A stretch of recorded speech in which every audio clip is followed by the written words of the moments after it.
बहू। शादी के पहले से ही विभा को कपड़े धोने का बड़ा शौक था। कभी नल के नीचे तो कभी तालाब के पास। अरे मेरी नीली वाली लुंगी नहीं दिख रही है।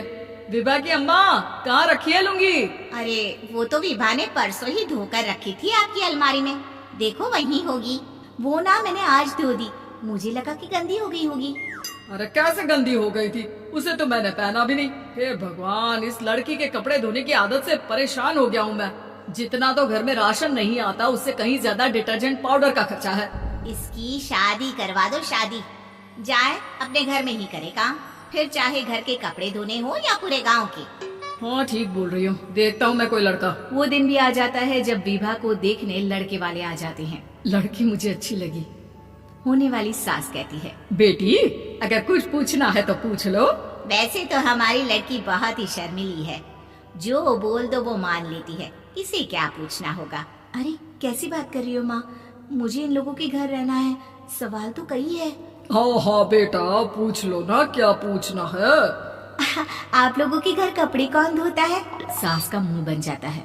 देखो, अगर तुम ये कहना चाहती हो कि तुम्हें कपड़े धोने नहीं आते तो सुन लो, कपड़े मैं ही धोती हूँ, लेकिन तुम्हारे आ जाने के बाद मैं रुमाल तक नहीं धोऊंगी। अरे चुप रहना भाग्यवान, बहू बेचारी घर आई नहीं, उसे डराना शुरू कर दिया। वो क्या है ना बिटिया, अभी तक तो ये कल्लू की माँ ही धोती थी, लेकिन अब तुम्हारे पापा तो दहेज में वॉशिंग मशीन देंगे ही। तभी विभा की माँ बोल पड़ती है, सवाल भी पूछा तो क्या। वैसे भाई साहब, मशीन की तो फिर भी कपड़े धोने की कैपेसिटी होती है, मतलब जो बिटिया दे रहे हैं ना विभा, इसे कपड़े धोने का बहुत शौक है। ये आप लोगों के क्या, आस पड़ोस गांव मोहल्ले सबके कपड़े धो दे और उफ तक ना करे। बाहर देखा नहीं आपने कितने कपड़े सूख रहे हैं, सब हमारी बिटिया ने ही तो धोए हैं। बस भी करो ना माँ, शर्म आ रही इतनी तारीफ सुनकर। और तो और एक दाग निकाल कर दिखाओ तो मान जाओ। हाँ अच्छा अच्छा, माफ करना बेटा, मैंने गलत समझा। हमें तो रिश्ता बहुत पसंद है। और ऐसे जुड़ जाता है रिश्ता कपड़े धोने का शौक रखने वाली विभा का। उसकी शादी हो जाती है कोयला फैक्ट्री में काम करने वाले कल्लू के साथ। शादी के बाद अचानक विभा चिल्लाती हुई सास के पास आती है, सासू माँ, अरे सासू माँ कहाँ है आप? ये तो धोखा है, धोखा दिया आप लोगों ने मुझे। इसे ससुर के चक्कर के बारे में पता चल गया। अरे तो उसमें तुझे क्यों धोखा मिला है? अरे नल में पानी नहीं आता, कपड़े कैसे कब धुलेंगे? अच्छा अच्छा, तू पानी नहीं आ रहा उसकी बात कर रही है। तो आपने क्या सोचा? कुछ नहीं। अच्छा तेरी माँ ने कहा था कि कपड़े धोने का शौक है तुझे, याद आया मुझे। शौक शौक बोलकर कपड़े धोने वाले मेरे जुनून को कम ना आके सासू माँ, कपड़ा धोना मेरा गुरूर है। तभी पति भी वहाँ आ जाता है। अभी अभी मैंने इसे सनी देओल की फिल्म दिखाई है, उसी के डायलॉग मार रही है माँ। अच्छा सुन, साफ साफ बता रही हूँ, पानी सुबह 4 से 6 और शाम को 10 से 12 आता है, समझी? विभा टाइमिंग सुनकर हैरान हो जाती है। ये क्या भूतों का मोहल्ला है? सुबह 4 बजे उठकर कौन कपड़े धोता है? 4 बजे टंकी में पानी जाता है, फिर सारा दिन धोना ना, किसने मना किया? अरे कैसी बात कर रही है, 200 लीटर की टंकी में कितने कपड़े धो लूंगी मैं, सुबह ही उठ जाऊंगी मैं। अब क्या था, विभा सुबह 4 से लेकर रात के 12 बजे तक कपड़े ही धोती रहती। एक रोज सास पड़ोस से निकलकर कहीं जा रही होती है कि साथ वाली कहती है, हाँ कल्लू की माँ, जरा ये बताओ कि 2 साड़ी है, 2 ब्लाउज और एक पेटीकोट और एक नाड़े वाला लंबा कच्छा। हाँ तो?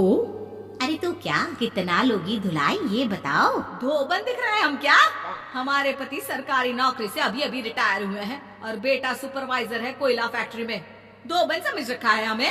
हाय रे कल्लू की अम्मा, माफ कर दो, वो तो मोहल्ले में यही सब बता रहे थे कि तुमने बहू को कपड़ा धुलवाने के काम में लगा दिया है। सास को पड़ोसन की बात सुनकर गुस्सा आ जाता है। वो घर पहुंचती है जहां घर के बाहर ही इतने सारे कपड़े सूख रहे होते हैं जितने कि किसी धोबन के घर पर। अरे ओ कल्लू की दुल्हन, बाहर निकल। माँ जी यहीं आ जाओ, बाथरूम में चादर धो रहे हैं हम। अरे अभी हम धोते हैं, तुमको बाहर निकलो। ये आस पड़ोस वाले बोल रहे हैं कि हम बहू से कपड़े धुलवा धुलवा कर उसे कपड़ा धोने वाली बना दिए हैं। अरे छोड़ो ना माँ जी, किन लोगों की बातों में आती हो?